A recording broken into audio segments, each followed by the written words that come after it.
Hey everyone, welcome to my channel.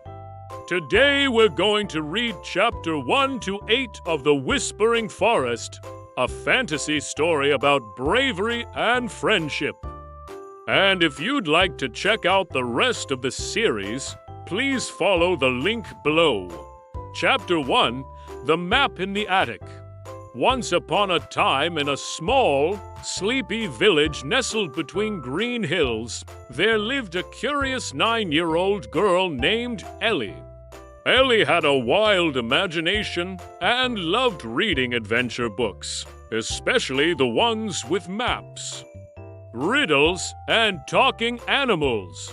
One rainy afternoon, when thunder rumbled and the rain tapped on the windows, Ellie decided to explore her grandmother's attic. It was dusty and full of old boxes, books, and forgotten furniture. As she rummaged through a wooden chest, she found something wrapped in a silk cloth. Inside was an ancient-looking map drawn on parchment, with mountains, rivers, and a place labeled Whispering Forest. In the corner of the map, in curling golden ink, were the words, "Only the brave shall hear the forest speak." Ellie's heart thumped with excitement. She knew that this was the start of something amazing. Chapter 2. Into the forest. The next morning, Ellie packed her backpack with snacks, a notebook, a flashlight, and the map.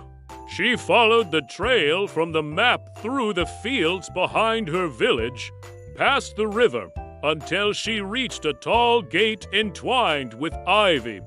A wooden sign above it read, "Whispering Forest. Enter with kindness." She pushed the gate, and it creaked open. Inside, the air felt different. The sunlight filtered through thick leaves, and the forest felt alive. Birds chirped melodious songs, and the trees seemed to sway in rhythm with the breeze. Suddenly, she heard a soft voice. "Hello there," said a bush. Ellie jumped back. Who said that? Out from behind the bush waddled a chubby raccoon wearing tiny round glasses. "I did not name's Thistle," he said. "You must be the one the forest has been waiting for." Ellie blinked. "The forest was waiting for me?" Thistle nodded. "You've found the map of echoes.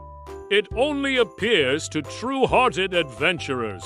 Come on, we've got a lot to do." Chapter 3, The Forest Secret. Thistle led Ellie along hidden trails, through glowing mushroom groves and meadows where butterflies shimmered like jewels. He explained that the Whispering Forest used to sing with joy and magic. But long ago, its heart the luminous tree grew silent. "No one knows why," Thistle said, tail drooping. "But every creature hopes for someone to find out and restore its light." Ellie felt a flutter of responsibility. "What can I do?" "Follow the map," Thistle said. "It leads to the tree. But beware, the forest will test you." Ellie nodded bravely. "I'm ready." Chapter 4, The Puzzle Bridge. The first test came at the River of Riddles. A wide stone bridge arched over the sparkling water. But each stone tile had a symbol: moons, stars, suns, and leaves. A fox guardian appeared. "Only those who solve the forest's riddle may cross," he said. He recited, "Step on the sign that follows the night. Then comes the one that brings the light. Next, the one that makes things grow. And last, the one with nighttime's glow." Ellie thought hard.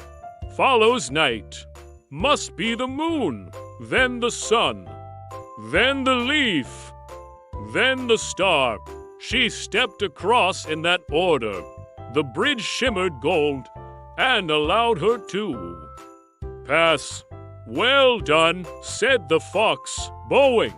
Chapter 5, The Singing Glade. Ellie and Thistle entered a clearing where the trees hummed soft music. Creatures gathered around a pedestal with a harp made of silver vines. A shy owl approached. "To continue, you must bring the glade to life. Only a true heart can play the harp."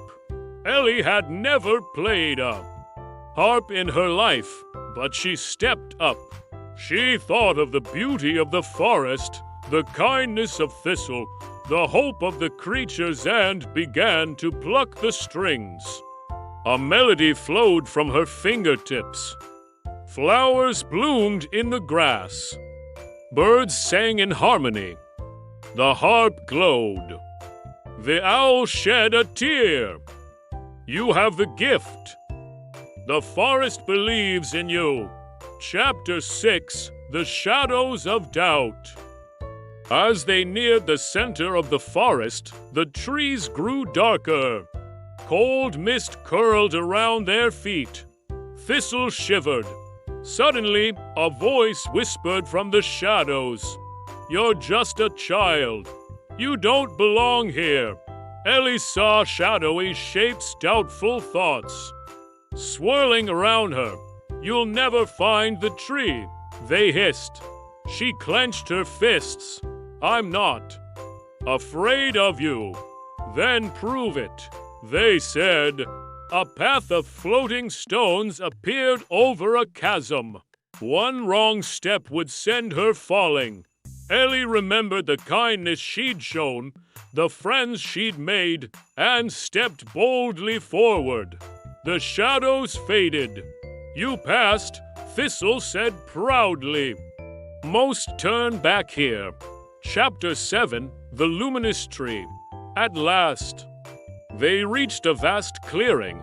In the center stood the luminous tree, once golden and glowing, now gray and still. Ellie approached slowly. "Why did your light fade?" she whispered. A soft breeze answered, "Because the forest was forgotten, and so was kindness." Ellie stepped forward and placed her hand on the bark. "But I remember, and I care. So do all the creatures I met. They believe in you." The tree pulsed faintly, then brighter and brighter. With a deep hum, the luminous tree lit up in gold and green, branches stretching joyfully to the sky. Flowers bloomed for miles. The forest came alive with music and laughter. "You did it," said Thistle, tears in his eyes. "You brought back the forest's heart." Chapter 8, Home Again. The forest guided Ellie gently back to the gate. As she stepped through, she turned to wave goodbye. The raccoon, the fox, the owl all waved from afar. Back in her village, time had barely passed. But Ellie had changed. Her heart glowed with courage, kindness, and magic. That night, she placed the map back in the attic chest. But now it shimmered slightly with light, ready for the next adventure. And somewhere deep in the woods, the whispering forest sang again. The end.